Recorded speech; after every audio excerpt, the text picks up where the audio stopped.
Pasok po kayo. Dito na kami. Bakit ko lang po ito mga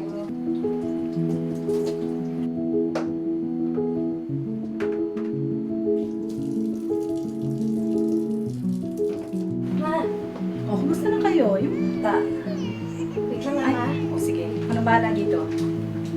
Ganyan din ako noon.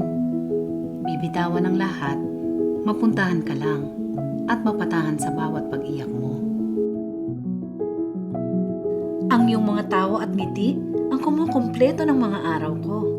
Buhay na buhay ang bahay sa mga hagik-hik mo. Naaalala ko pa kung gaano kasarap ang iyong mga yakap sa tuwing hiniheli kita para makatulog. Nakakapagod at nakakangalay man minsan, iba ang pakiramdam kapag nakikita kitang mahimbing ang tulog.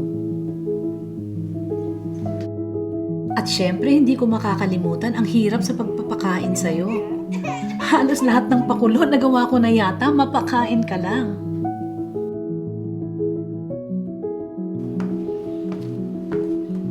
Ngayong nanay ka na rin, masaya akong makitang nasa iyo ang katangian ng isang mabuting ina. Ibig sabihin, naging matagumpay na nanay din ako sa pagpapalaki sa'yo. Ma. Mimi flows there.